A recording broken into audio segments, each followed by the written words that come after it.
And welcome back to another episode of Artbatguy Gaming. In this video, I'm going to show you all the stuff that's been announced so far for the 1.16 update, the Nether update.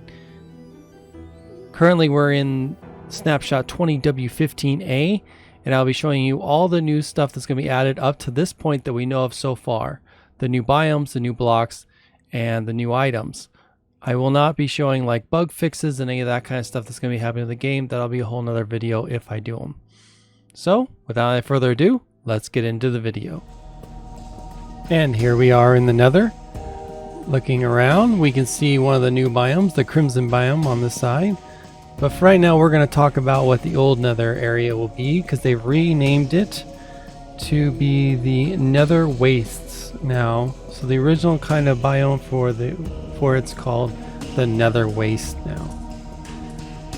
As you can see here, not much has changed about it. It's same old Nether. As you can see on the F3, the biome now says Nether Wastes. The fortresses still spawn in the Nether Waste biome, and kind of can bleed over into the other biomes depending on where it's at. And supposedly it only spawns in the Nether Waste, but I've seen them spawn in other biomes so far, so not quite sure about how that's all figured out yet. But as you can see, it's pretty interesting how it like morphs into the Crimson biome. And speaking of the new biome, the Crimson Forest, we are here in one of the new Crimson Forest biomes. As you can look around, it's very red. It's more red than the Netherrack red. Like it's more vibrant. As you can see, the new atmosphere, the new particles floating around. It's a whole new atmosphere for the Nether. Now the Crimson Forest itself is home to the Hoglins and Piglins, which are the new mobs that we will go through in the new one. This is the new Shroomlight and the Nether Warp block, which makes up the top of these trees, question mark. And the floor is made of the new Crimson Nylium, and these are the roots, and then the new fungus. We also have the new tree bark, which is called the Crimson Stems. Very animated texture. It's quite nice. Very interesting. And then these are the new vines. These are the weeping vines. They grow downward out of the trees, and they will spawn in with the trees when a tree is created or whatnot like that. I also forgot to mention that the vines are climbable, so you can climb up and down the vines when they are grown, which is a great feature. Well, that's about it for the Crimson Forest. Now we are in the Warped Forest. The Warped Forest has a very blue hue to it, unlike the red of the Crimson. This one's very blue. The particles, they're darker blue, so a little harder to see, but they're still floating around. And then you got the dark back blue atmosphere with this biome as well. Got about the same kind of things. There's the shroom lights up in the trees. We have the warped fungus here. And the warped Nylium. And these are the warped roots as well. And then also the stem also has the animated texture, but of course in a blue hue this time. Yep, shroom lights up in these trees as well.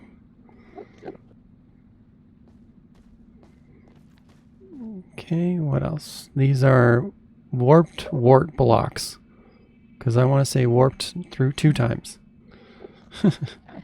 Anyways.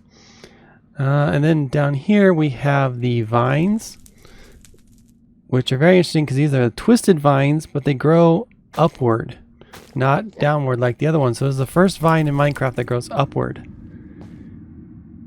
Very cool. And yes, it is climbable as well. So kind of like a ladder that grows from the floor up, which is kind of neat. I mean, I'm sure there's got to be something we could do with that. All right. And that's a tall tree.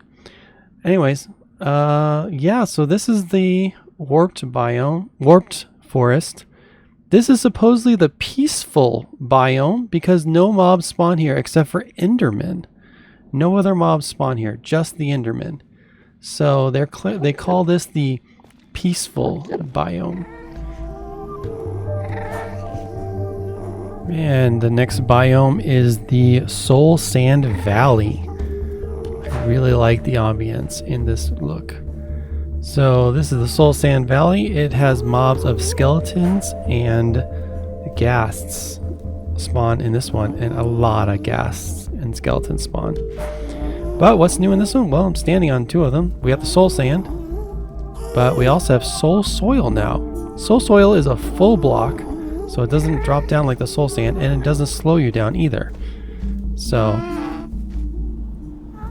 new Soul Sand Soil.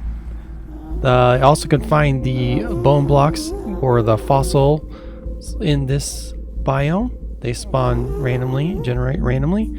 And this is the new Soul Fire. It's a blue fire now in the game, and it's created whenever fire is put on top of the Soul Soil. So yep, just click it and blue fire. Also works on Soul Sand. So both those now create the Soul Fire or blue fire. There's one more thing in this biome. Let's see if we can find it real quick. Gas everywhere. Where is it? Ah, here it is. This is the new block, the Basalt. The Basalt. And it comes in these columns that go down and spread on the ground a little bit. So they are another new block that spawn here in the Soul Valley. So this is pretty much all there is to know about the Soul Sand Valley. Ooh, that's cool. Look how big those basalt columns are. Oh, and go down into the lava? That's a nice touch. That looks pretty cool.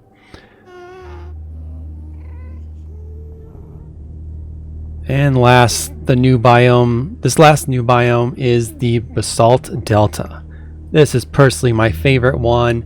Has a great feel and ambience to it. Very eerie look. It's got the same particles flying around. It's got that nice gray tone to it. It just looks really cool. Like, this is a very cool biome.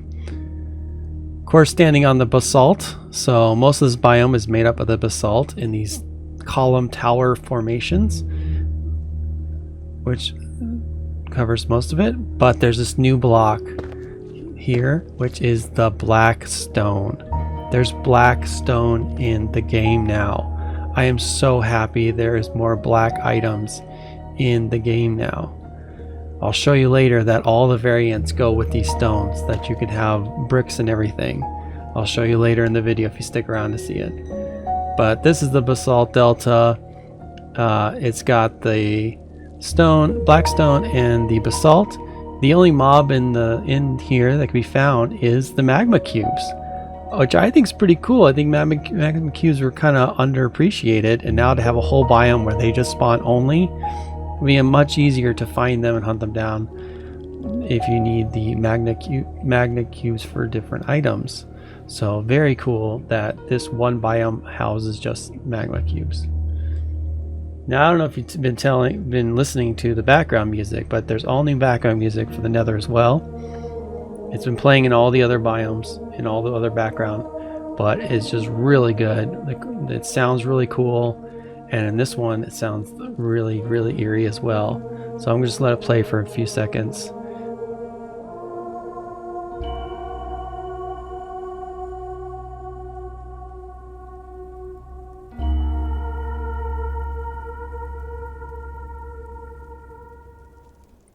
And really quick, I'm just going to show you how it transitions between the biomes. How it slowly fades between the different colors as you make your way into the different biomes in the Nether. Now let's look for a new mob. Over here, this is the new Strider mob. Kind of goofy looking. Yep, I agree. Kind of goofy looking. They walk on top of the lava. Have weird little hair on the side. I don't know what that is. Nobody knows what that is. So, goofy little mobs. Spawn with babies. The babies can spawn on their backs. Yeah, they walk on lava. Breeding them is pretty easy. Breeding them just uses some warped fungus. And, yep, 2 of them. And there's a baby. So, pretty easy. And yes, it's cute. He follows them around as a little herd. So the Strider mob, if we put a saddle on top and get in single player, survival I mean, can allow you to walk on lava. With the new item, the fungus on a stick, you can guide him like a pig with a saddle around on the lava. Clicking him's supposed to go faster. I mean, it feels faster a little bit, but I don't know, it's kind of goofy. It doesn't really feel like I'm going that much faster. I don't know, nice, slow down. Yeah. I don't know if this is really implemented very well, but anyways, you can now ride these across the lava in the Nether. Now, if I put him up here on the out of the lava and get off, you'll see he's freezing. Yes, the poor guy is freezing outside the lava, and it's if his feet are touching lava, because even if they're hovering above the lava, it'll look like they're freezing. So if he should make his way back down the lava. And yep, now he's good. And he'll just have that saddle now. So real quick, I mean, fungus on a stick's not too hard to figure out how to make. But here it is. The crafting recipe is warped. There, warped fungus on a stick is just the word fungus and a fishing rod. Just like the carrot on a stick.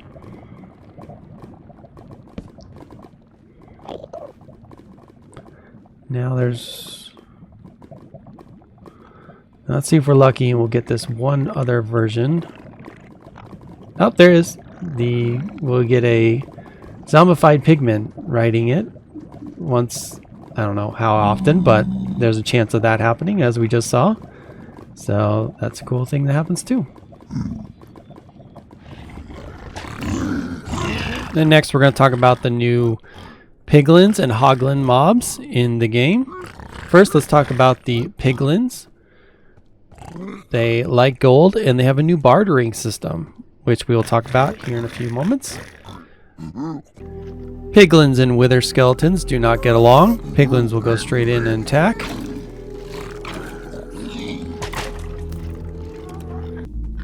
Piglins are scared of the new blue fire.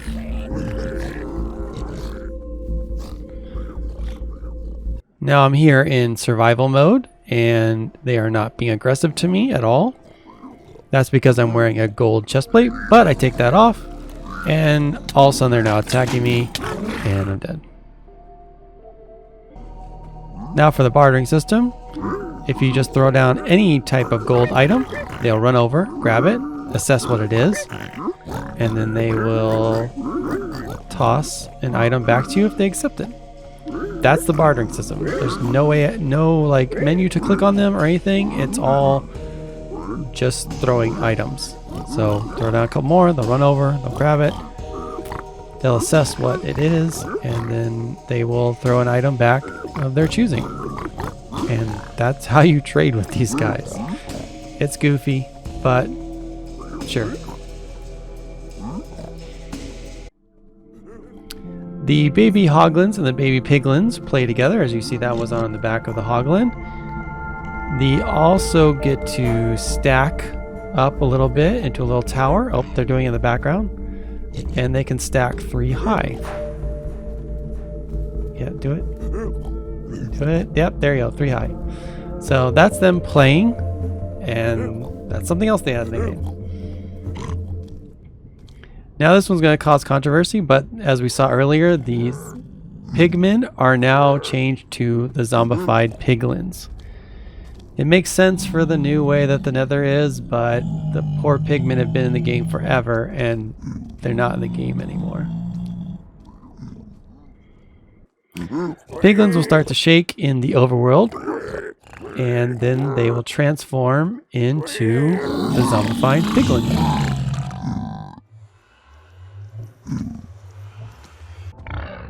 Now let's talk about the hoglins. Hoglins can mostly spawn in the Crimson Forest. They have 20 hearts of health, so they're pretty strong. They are scared of the warped fungus. Yep, pretty scared. They are also scared of the Nether portal and the respawn anchor. They can be bred with the crimson fungus. Clicking them. What are they doing? They're just standing each other.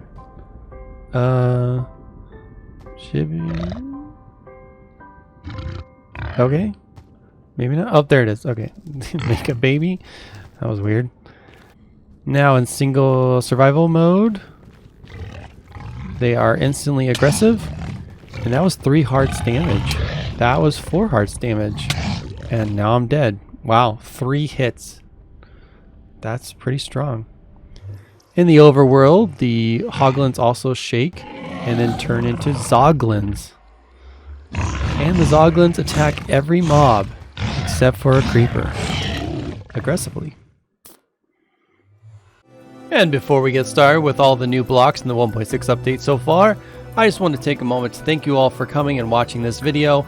Please take a moment, like and subscribe this video if you like this content. Stick around, there'll be more content like this on this channel. Thanks so much. Alright, and all the new blocks are in the 1.16 update so far. In the Crimson Forest, we had the Crimson Nylium, the roots, the fungus, the stems, the nether wart blocks, the weeping vines, and the shroom lights are up in the trees. In the warped forest, we had the same things. We had the warped nylium, the roots, the sprouts, the fungus, the stem, the shroom light, and the twisted vines that grow up from the bottom. You can bone meal the shrooms of both varieties to make the trees, like so. And if you use the bone meal next to any of the nylium of either type on netherrack, it will actually just spread the netherrack manually. That's interesting. Alright.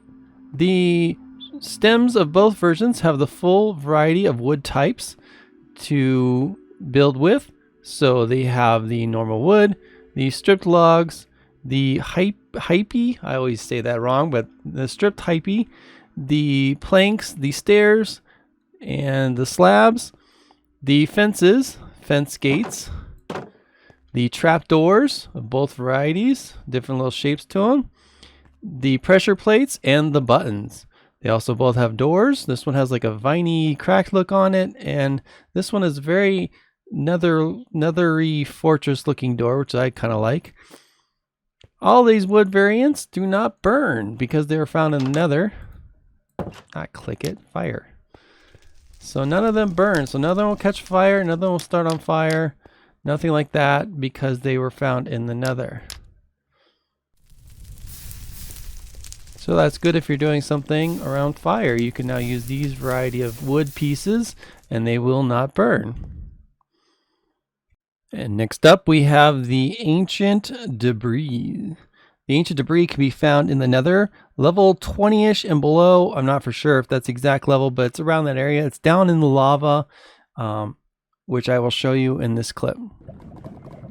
Back here in the nether, I have cleared out this huge chunk of the lava and the netherrack to try and show you what kind of ores are down here below. You can see there's quartz and there's the new gold ore. And then here is the ancient debris, only 2 of them in this cluster. And as we look down the rest of it, you can see there's not very many of them. And that's what we're talking about, how rare they are. Seems to be one over here to the right. Yeah, that one. A cluster of 3 over here, cluster of 2 here in the center, another 2 over here on the right, and 1 there, and that's about it. So you can see how rarer this is than all the other ores. And now that you've seen where to find it, what do you do with it? Well, if you put the ancient debris into a furnace or blast furnace, it will create the netherite scrap. And once you get 4 netherite scrap and 4 gold, you can make a netherite ingot. And that recipe looks like so. The netherite ingot, like this, just 4 scrap and 4 gold creates 1 ingot. And that's why it's so rare and expensive, because it takes 4 of those just 8 pieces to make 1 netherite ingot.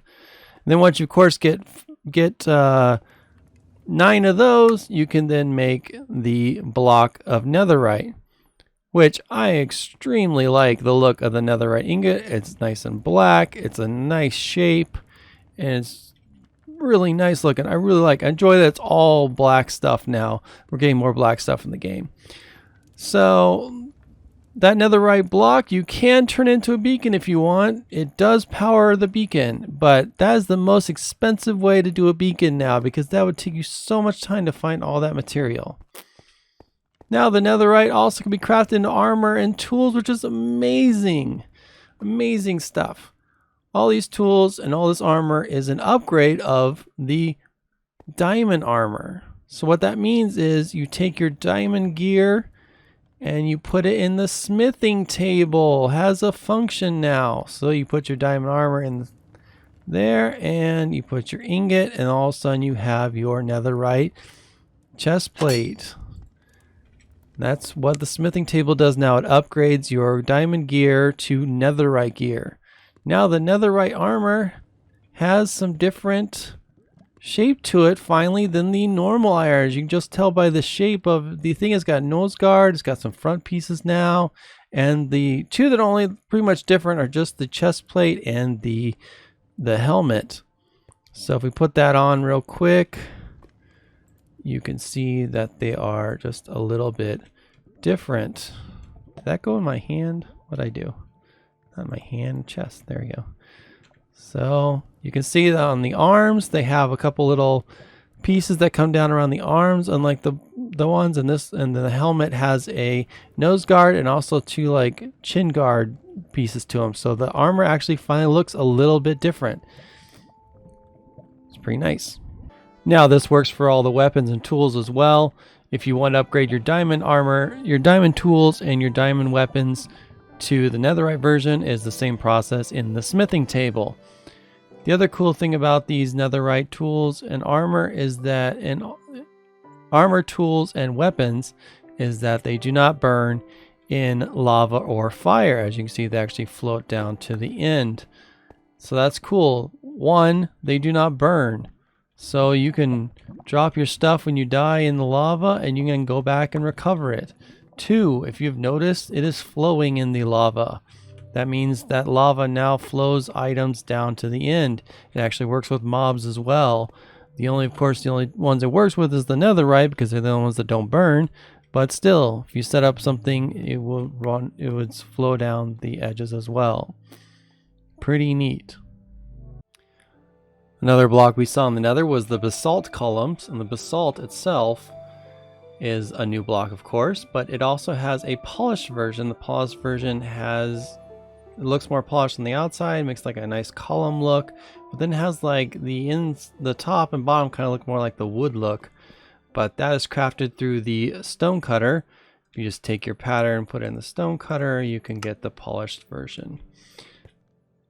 Mojang must have thought you really would have liked this basalt version, because it made a way to craft it in the overworld like cobblestone.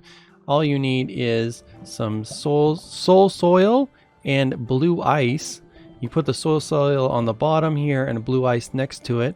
Then you take a bucket of lava and put it next to it. As it flows into it, it will create the basalt block. That way you can start just crafting it in the overworld and not have to mine it in the nether. So this could probably be automated, and you could just be making lots of basalt if that's what you choose to do. In the Basalt Deltas, we also saw this new block, which is the black stone, which is another awesome looking block, but it has all the variants as well. Through the stone cutter, you can get stairs, slabs, and the wall version of it, which I will be using a lot. This also has a polished version, polished black stone, which again in stone cutter, you can make the stairs, slab, and the wall, but it also has a pressure plate and button as well, which is very nice. It also has a chiseled polished black stone, big name, which is featuring the new Piglin symbol in the middle. More about that later in the video. Then there is also a stone version, which is the polished black stone bricks. These names need to be shortened. which again has all the variants you can get in the sandstone, the stairs, the slab, the walls. Then if you put it into a furnace, you can get the cracked stone, cracked brick version. Look how long that name is. Cracked polished black stone bricks. That's too much, but you can get the cracked version as well. Now there's also a gilded black stone that is in the creative menu, but is not anywhere in the biomes yet, and there's no crafting recipe for it just yet. So that one is in the game, but it's not quite implemented just yet as of this update, this snapshot. And another ore you might have seen in the nether while we were there is the new gold, nether gold ore, which means there's gold in the nether now that you can mine. And you can use an iron tool or grader to mine it. In single player, you will get gold ingots. I got 5 that time. Wow. If you use it with Silk Touch, you can get the actual block. Once you put the actual block and smelt it, you'll get an actual ingot instead. So that's the 2 ways you can get the gold out of it. There's also another enchantment, a new enchantment in the game. This is the Soul Speed enchantment, and it goes onto boots. The boots help you walk on soul soil and soul sand. And this is just me walking across the soul sand. It actually goes faster and even backwards. As you can see, as I'm going backwards, there's a new particle effect as you're rolling across. Little like ghost figures or souls coming up from the soul sand being released. Neat. Now netherite, there's some new variants of it. There's the cracked netherite and the chiseled netherite. The cracked can be made from furnace, smelting in the furnace, and the netherite can be done by the stone cutter. There's also now quartz bricks, which is a very beautiful looking brick, which also can be made in stone cutter with quartz. Now let's talk about the new lights in the game. So the new lighting, we got the shroom light that we've already talked about. We have the soul fire torch, the soul fire lantern, and the soul campfire, and the soul fire that burns by itself. These can all be crafted, except the fire, of course, it just burns. But the soul fire recipes, soul, the torch needs soul sand or soul soil than the normal crafting recipe for a torch. The lantern is the iron ingots around and then a soul fire torch. And then the campfire is the same except for it's soul sand or soul soil in the middle.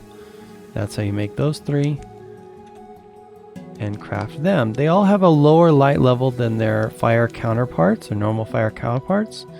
So they're less lights, which means more ambient lighting kind of thing. But I think they're a very great addition to the game, and I'm glad they used all the different variants of it. The next block is the Crying Obsidian. It was in the game a long time ago and then taken out. Now it's back. It has a nice particle effect dripping down on the side of it, a nice texture to it. It looks very nice. The only way of getting it so far is by bartering with the piglin and getting 1 or 2 of them with your barters. The only thing you can use it for currently is to make the respawn anchor. The respawn anchor is now a way to respawn directly in the nether, which is great. It's like a bed for the overworld, but in the nether. The respawn anchor has 4 different stages of charge, and what that means, you take glowstone, right click on it and charge it up to 4 charges. Each charge has a different light level. So there's the 4 different stages. Well, there's 3 of them. There's the 4th.